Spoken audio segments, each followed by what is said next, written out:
Hey guys, what's up? Radman Toys Raymond here. Kumusta kayo lahat guys? Hope everyone is doing great. So for this video guys, samahan nyo ako mag-unboxing and testing lang tayo nitong Airsoft electric gun. So this is the G&G Armament Cobalt Kinetics BAMF Recon. Okay? So ayan guys. So battery powered rifle. Okay. So, ito guys, before we continue, pakita ko sa inyo yung box. Ito yung box niya. Add. Okay. Ito yung kabila. Ayan. So, ito yung brand. G&G Armament. Okay. This is made in Taiwan. One of the biggest airsoft manufacturers in Taiwan. Okay. And Cobalt Kinetics. This is a licensed unit by Cobalt Kinetics USA. And ito yung model niya. BAMF Recon. Okay. So, ayan. Okay. So, what's in the box? Yun. So, may cleaner, yung cleaning rod. Okay, nandun pa sa box, hindi ko na nilabas. Tapos, meron siya kasamang catalog. May catalog. Ito yung catalog ng mga units ni G&G. Okay. Ayan. May ibang unit niya. Okay. Tapos, yung manual. Instruction manual in the multi-language. Okay. Tapos yung unit saka yung magazine. Alright? So this is a 90 round magazine. So hindi siya yung kinakamot, siya yung tapos parang nakaikot lang siya dun. Okay. So ito yung sinasabi ko na magazine na medyo high-tech. Kung naka-follow kayo sa previous video ko, ito yun. Okay, mamaya, pakita ko sa inyo. Okay? So, ayan. Dito na muna tayo sa rifle. So, ayan guys, ang rifle. So, this is a half metal na AEG. Pero, kahit sabihin natin half metal, ibig sabihin na half metal is, itong part na to kasi, kaya ko siya sinabing half metal. Ayoko rin naman kasi sabihin plastic. Kasi nga, yung Lonex, plastic kasi, di ba? Merong Lonex yung L4 PR01, Lonex. Yung dito niya, yung hawakan, plastic. Pati yung body, plastic. Diba? So yun, parang pwede natin sabihin plastic yun. Ito kasi half. Kasi ito, bakal to eh. This is, kung di nagkakamali, this is CNC aluminum. Tapos, ang plastics, ito. Yung body. Yan. Kasi normally, di ba, full metal. So ito, plastic siya. Pero itong part na to, CNC aluminum din siya, yung magwell. Ayan. Yung magwell siya. Okay? Pero guys, kahit na half metal to, kasi normally half metal, dapat mas magaan na. Okay? Kasi nga, for example, yung mga Poseidon Avengers, half metal yun. Yung dito, CNC aluminum, tapos yung body, plastic. Magaan yung mga Poseidon eh. Mga Avenger, magaan yun. Pero for this one, mabigat siya. Okay? Medyo may kabigatan. As in, pag unang hawak mo nga sa kanya, aakalain mo full metal siya. Pero pag natutok-tok, sabi ko, tingnan parang plastic to. Actually, alam ko plastic eh. Pero kung sakasakaling bakal siya, so pasensya na kayo ha. Pero tok-tok ko kasi siya, tapos hinahawakan ko siya. Ayan, parang feel ko siya. Hindi ko pa kasi nag-research. Ako naman kasi medyo hands-on ako eh. So, parang hindi masyado tumitingin mga ano, kaya hindi ko alam eh. So, hindi ko rin naman natanong.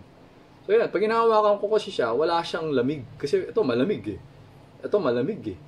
Ito, walang lamig. So, ibig sabihin, plastic siya kasi ang plastic parang di naman masyado nag-absorb ng temperature, parang ganun. So, okay? Ngayon, kaya lang siguro siya mabigat kasi nga, yung gearbox niya, medyo high-end or medyo heavy-duty. Parang yung Lonex na L4 PR01. Diba? Plastic yung lahat, pero pag ginawa ko, ba't ang bigat nito? Kasi nga, yun nga yung gearbox niya, parang heavy-duty. Kasi nga, nasisira yung gearbox pag ina-upgrade mo siya for mga high FPS, matigas yung spring, yung mga ganyan, tapos high rate of fire, gano'n, nabubugbog. Nagkakaroon ng mga crack kasi nga, hindi naman siya isang buo, diba? Parang may mga butas-butas siya. So may part doon sa may taas, yung pinapaluan ng piston, nababasag yata yun eh. Parang gano'n.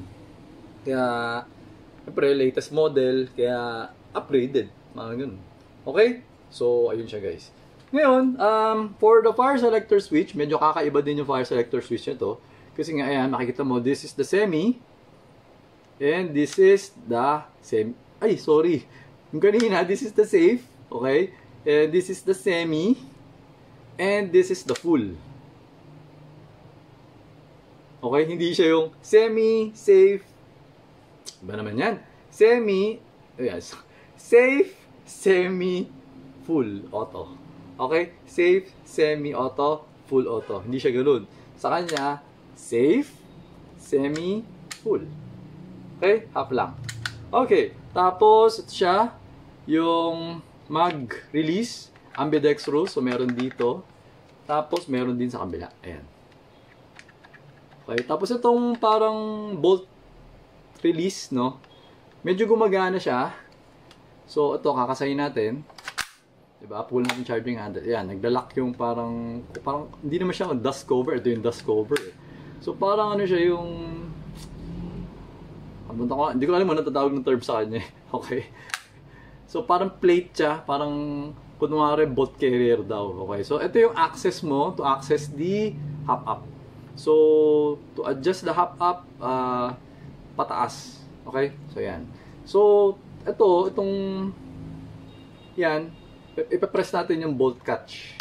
Yan, bolt release para babalik siya. Okay? So, ayan. Close natin. Alright? So, ayun siya. Ngayon, sabi ko na itong magwell, no? Aluminum, no? Feeling ko CNC aluminum to. Okay? Tapos, ito na, ito yung medyo astig na part. Medyo, hindi mo astig. Pero actually, marami kasi may gusto ng ganitong klaseng stock. No?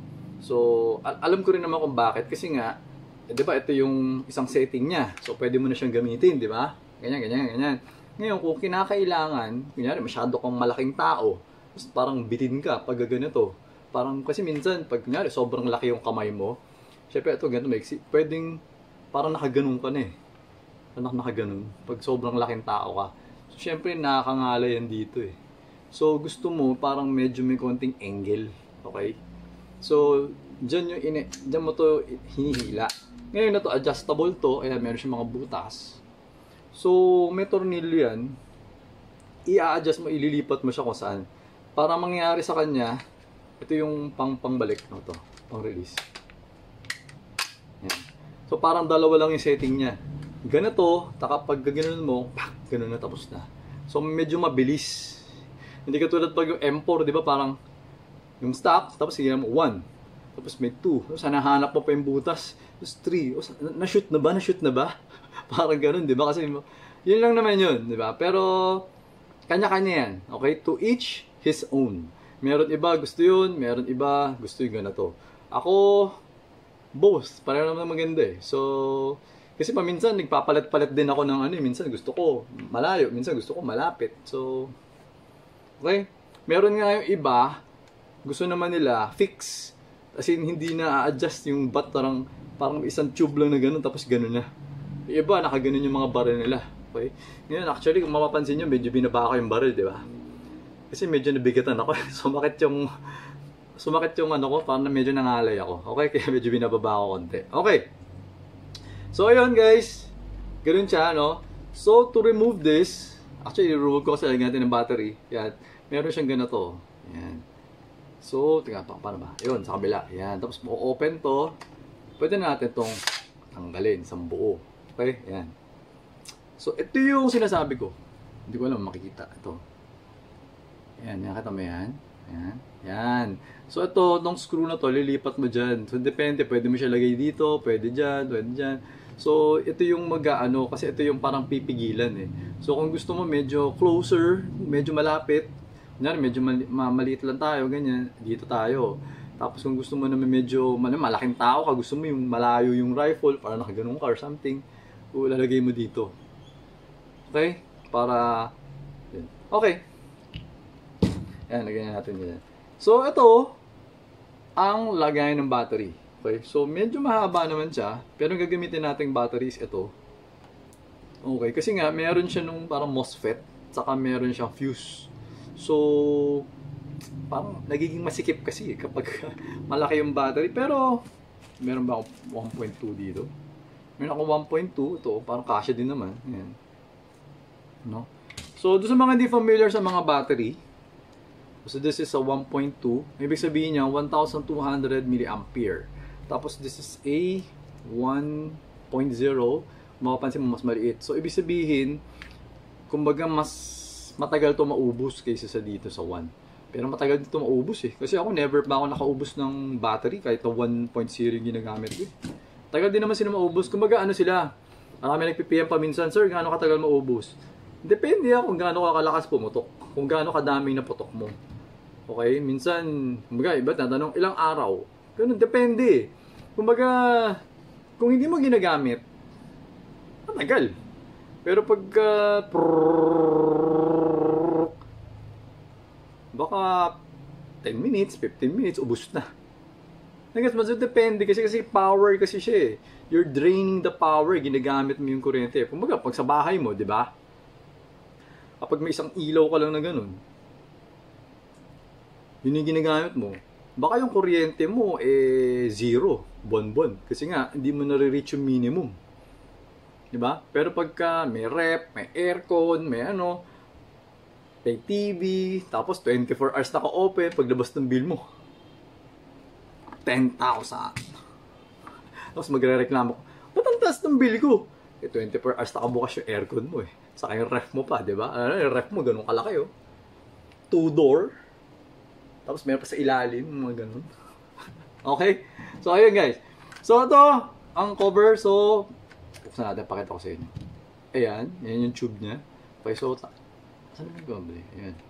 So, it's using Tamiya plug. So, ayan, yung unang-una nakita mo, that is a fuse. Okay, yan. So, minsan, kapag naglalaro ka, tapos parang, ba't to ayaw gumana yung ko? Check mo yung fuse mo kasi baka mamaya pumutok na yung fuse eh. So, kailangan mo palatan niya. Okay? So, tapos, ayan. Ito yung parang MOSFET niya. Itong MOSFET, meron tong ginagawa, Ano siya? Di ba meron siyang full auto? Okay? So, ayan, medyo nakangawit na naman ako, kaya okay. So, yung MOSFET, ang ginagawa ng MOSFET is that yung full auto, pwede niya gawing 3 round burst. Okay? Pwede niya gawing 3 round burst yung yung full auto mo. Mamaya, gawin natin. Okay? So, yun yung option ng MOSFET. Okay? Ngayon, actually, yung technology na to, dati pa to, like yung first na GNG ko, meron ng ganyan eh. Ganyan na rin siya. So, yun. Okay naman. Okay? So, ayan. So, lalagyan na natin ng battery. So, ito, papasok natin. Wow, wait. Mahuhulog. Baka mayari tayo sa may-ari. Okay. So, ito. Lagyan natin yung battery. Okay. Ayan. Wait lang. So, pag nilalagay ng battery, medyo konting patience. Tama ba ginagawa ko? Ba't parang hindi pumapasok? Kasi minsan, baka mamaya, kakamadali mo, hindi, So, kailangan medyo hinahanap. Kasi 2 pin kasi siya. So, yun, pasok. Kasi parang may 2 siya. Parang yung isa kasi, 2 ganun. Tapos yung isa, parang butas. So, paminsan kasi, hindi nag-a-align. Alam mo yun, minsan, ganyan. So, parang pag pinilit mo, baka masira. So, kailangan medyo, gusto ma-shoot. Okay, tapos pag na-shoot naman, meron naman siyang parang lock. So, hindi naman siya basta-basta. Okay, so yun yung dahilan kung ba't 1 yung ginamit ko para medyo malaki pa yung space sa loob para malagay natin ng ganyan. Babalik ko ba yung cover? Hindi ko na siguro babalik yung cover. Ayan. Hindi na ako may magtanggal. Napasok ko lahat eh. Lagay ko na kaya yung cover. Wait lang. Para hindi talaga mahulog yung battery. Kasi mamaya minsan, pag nagte-testing, nahuhulog yung battery eh. Pero teka lang, parang masikip. Pumasok. Okay na nga yan. Napirapa ko yung sarili ko. Okay, mahaba yung vlog natin. Wala na ako ng boses. Ayan. So, ito na siya. Ngayon, semi. Puto ko lang konti. Semi. Ayan. As usual, AEG siya. Wala akong nararamdaman. Wala siyang recoil. Ayan, hindi siya pumapalag guys. So, meron, konting-konti. Okay? Pero hindi siya katulad ng mga GBBR natin na gumagano'n talaga, di ba? So, ayun. Syempre, alam ko maraming magtatanong sa inyo, Sir, ano mas maganda? AEG o GBBR? Depende sa'yo. Okay? Pareha sila maganda. Ngayon, meron na nga ako actually short na parang idea na mabibigay sa inyo na kung ano gusto mo. Okay? Kapag mga battery powered kasi, ang isang advantage kasi talaga nila is yung full auto. Kasi nga, una-una, yung magazine kasi na to, ito, 90 rounds, di ba? Pero meron iba, like umaabot ng 400. So, pag full auto ka, yun yung advantage ng mga battery powered. Kasi hindi mo magagawa yun sa gas blowback. Pero mo, pag wala ka ng magazine, change mo, tapos na. Ngayon, ang problema pa, pag nag-gas blowback rifle ka, tapos nag-full auto ka, malakas lumabas yung gas. So, biglang magdadrop yung power mo. Nagiging supot siya. So, hindi nagiging maganda yung cycling ng bolt mo. Kasi nga, humihina eh. Kaya ang mga gas blowback rifle talagang mga gas type, ano talaga sila, pang semi. Okay? Parang more or less pang semi lang sila or mga burst lang, parang brrrt, brrrt, brrrt. Ganun lang talaga sila. Hindi sila talaga pang full auto. Okay? Pero yun nga lang, kapag nag-gas blowback ka naman, parang bumabaril ka naman ng tunay na rifle. Nag-gas mo, yun naman yung fun. Parang, di ba, pag pistol nga, pag bumabara tayo ng pistol, lalo na pag yung mga newbie, di ba, pag nakabili kayo, at tanongin nyo, yung nga, newbie, pakita sa pistol, ano ba gusto ninyo? Di ba? Yung iba gusto malakas yung blowback eh.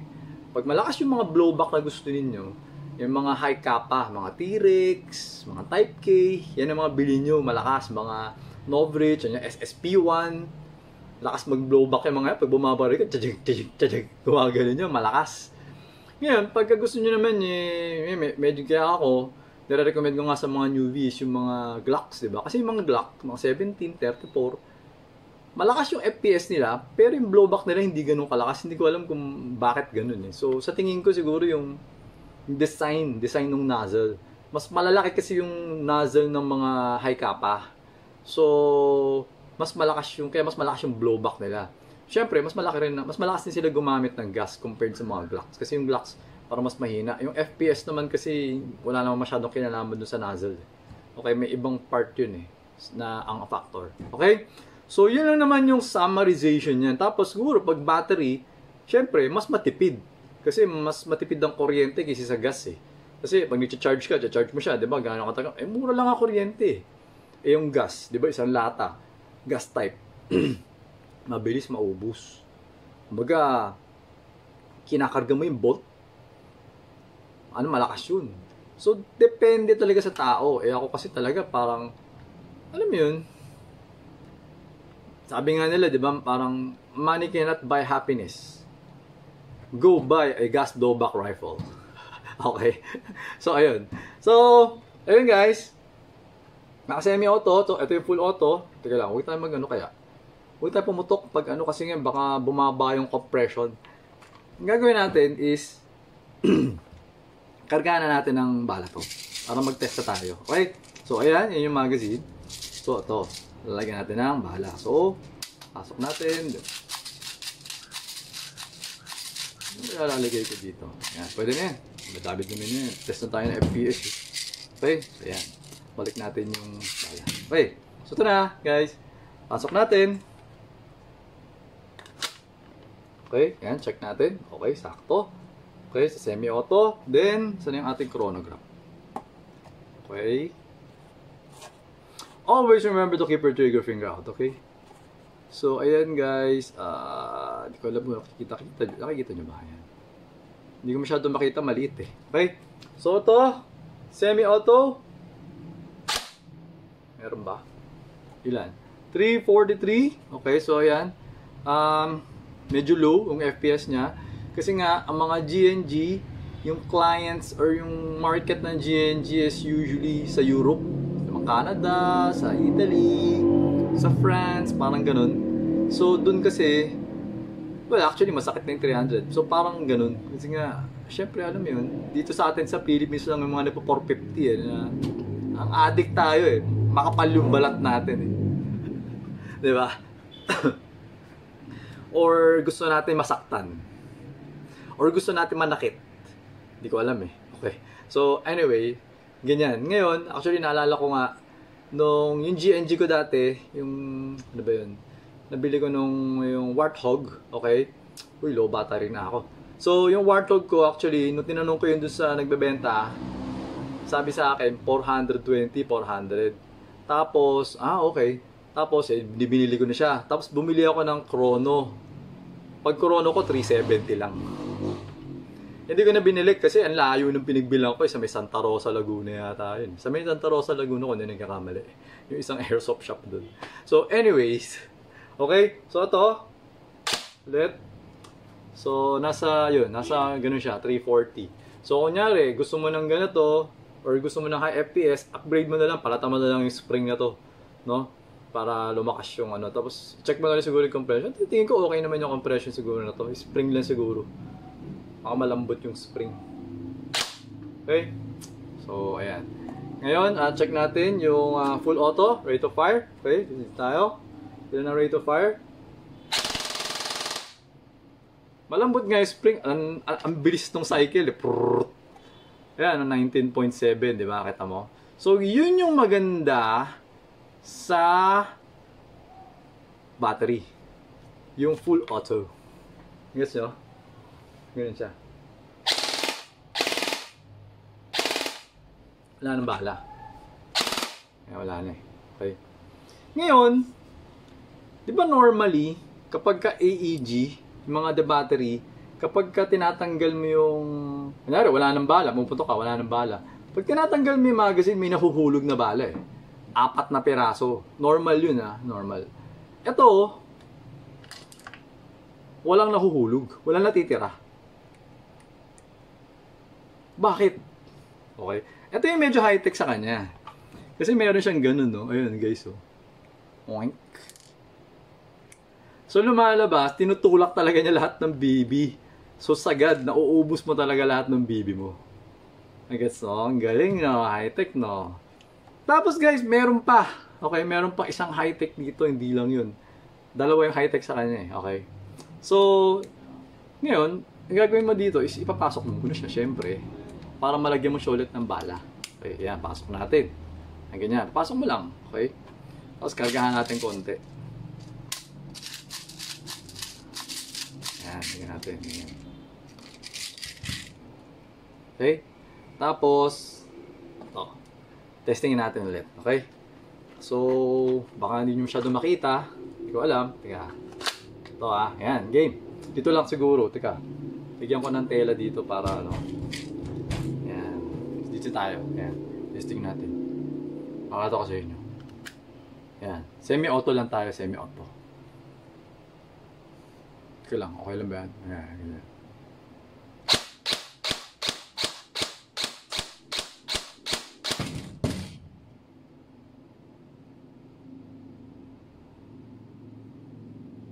Nangyari? Mga naman ako napindot Hindi ko naman pinindot yung mag-release Diba? Yun yung high-tech sa kanya, guys. Kapag wala na siyang bala, sarili siya nahuhulog. Ayan, nakita mo yan? Oink. So, ito, merong switch. Parang i-activate mo or hindi mo siya i-activate. So, ito, yan, nakita mo, umaangat siya, di ba? Ayaw malakas. Ba't ayaw? Kasi, para mag-lock to pababa, kailangan ito, ipapasok mo muna sa loob. Ayan, pasok natin. Pinasok ka na. Tadad! Nagets mo? Tapos ito, actually, activated siya na to. Meron isang switch dito. Yan. Meron isang ganyan. Yan. Ito. So, it's either you're going to enable it or you're going to disable it. Yung kanina, di ba, kailangan pa natin i-press. Kunyari, pag nakagana to, pag sinwitch ko na ganyan, parang nilalak na to eh.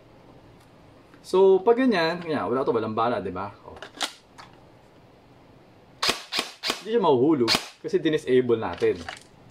Diba? Pero kapag balik natin, ito, ginanyan ko, wala na siyang bala.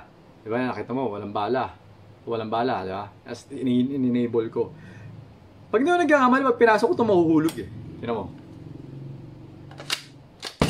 See? Nahulog siya. Ayan, kasi wala na nga siyang bala. So, kasi ito lalabas na sa taas. Guess mo. So, yun yung high-tech sa kanya. So, parang pag may extra mag ka, makikita mo na lang, bigla na mahuhulog yung magazine eh. Wala nang bala. Oh. Change mag, hindi mo na pa-press. Yun nga lang, kapag ganun ginawa mo, baka naman masira yung magazine mo. Diba? Pero, mukha naman ata matibay ito. Made in Taiwan naman to. Mukha naman durable. Hindi naman siya yung tipong Mukha naman siyang makunat na plastic, no? Ayan yung magazine niya. May Cobalt Kinetics. Mukha naman siyang makunat. So, hindi ko alam. Okay? Pero yun nga, masaya siya. Nakakatuwa, di ba? Nakakatuwa. So, testingin mo na lang. Okay. Sir Edison, testingin mo kung gusto. Okay, kasi actually, yung may-ari nito si Sir Edison Go. So, ayan, sir. Kayo na bahala kung gusto nyo testingin. Siguro, pwede mo testingin. Ako, siguro pag may naka-carpet ka, naka-rug, ganyan. So, di ba? Nakakatuwa mabilis di ba? So, ayun. Yun lang, yun yung high-tech sa kanya. Okay? So, ayun. Okay, so, ayun guys. Wala naman na masyadong ma-review dito. Ayan, electronic trigger. Ayan, yung trigger niya. Ano, wala pa ba? Ano pa ba? Wala na eh. Wala na ako masyadong masabi. Alam ko na. May naalala ako. Okay. So, mayroon mga nagtatanong sa akin. Yun. Kasi nga, ito, yung mga di nakaka-familiar. So, this is the Smoken Spitfire suppressor or Mach suppressor. Okay. So, may namin tatanong kasi, di ba, nung nag-demo ko na to, kinabit natin siya sa gas blowback rifle, di ba? So, tatanong, pwede ba yun sa battery? Actually, yes. So, ngayon, de-demo natin dito. So, tanggalin natin to. Ayan, tanggalin natin. Okay, ganun lang. So, clockwise, pagtanggal, ayan. So, ito yung flash hider or muzzle brake. Actually, medyo nalilito rin ako, anong tawag sa kanya. Tapos, ayan, ilalagay natin tong Mach suppressor. Smoke and Spitfire. Okay? Ayan, lagay natin. So, para makita nyo na rin, para magka-idea na rin kayo kung ano yung tsura. Okay. Okay. Yan. So, ganyan siya, guys. Okay. Tapos, lagyan natin ng bala. Ito ba yung naka-on? Okay. I-disable ko kasi baka mahulog yung magazine. Disable natin.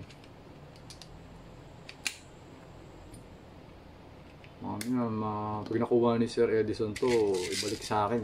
Ba't sira yung ano? Ba't may crack yung magazine? Okay, yan. Pwede na yan. Testingin lang naman natin eh. Okay? Yan. Pasok natin. Okay, yan. In. Semi-auto.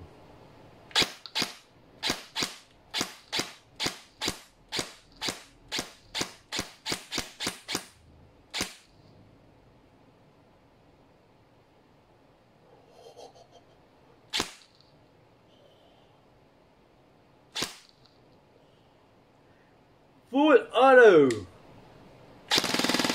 Ay, wala nang bala.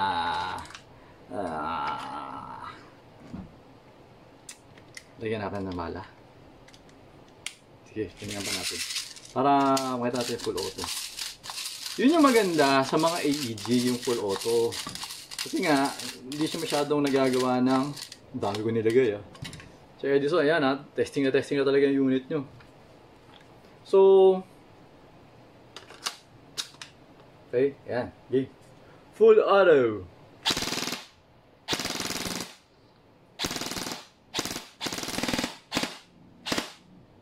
So, yung mga residue ng smoke, yun na yung dinudura ng hangin. Okay?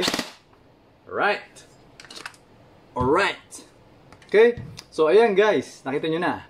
So, in a way, mas maganda yung Smoke and Spitfire sa mga electric. Kasi nga, pag nagpo-full auto ka, mas, di ba? Galing na. So, ayan, alisin na natin. Or hindi ko na alisin. Okay na to. So, mama na video natin. Okay, lobat na rin. So, wait lang. Dito na ako eh. Balik ko naman. Okay. So, ayun guys. Na-review na natin ang GNG Armament Cobalt Kinetics BAMF Recon. Maybe in the future, ma-review din natin yung stealth, no? So, order na kayo sa akin guys ng stealth para ma-vlog na rin natin. Okay? So, ayun guys. Until next video, always remember to stay strong Stay great, be good, and be thankful always. God bless everyone. Bye-bye.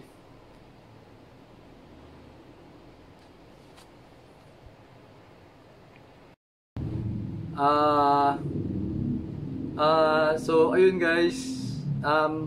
May nakalimutan pala ako. Hindi natin na-testing yung sa MOSFET, yung sa burst mode. Okay. So, ito guys. So, para ma-activate, kunyari full auto, di ba? Para magamit mo yung sa burst mode, so ilalagay mo siya sa semi, tapos magpo-pull ka. Teka lang, may mag kasi, no? Ayan, tapos hold mo siya for 10 seconds. May tunog eh.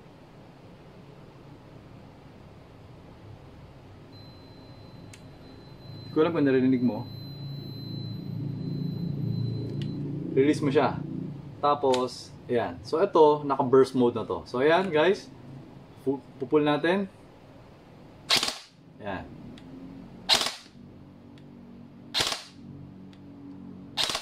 Diba? Ganun siya. Okay.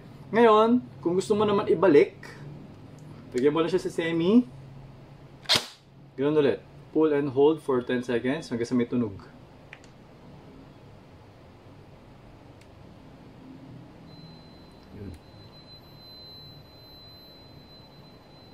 Release. Full auto na siya ulit. Yun yung maganda kapag ka AEG. Okay? So, ayun guys. Until next video. Bye-bye!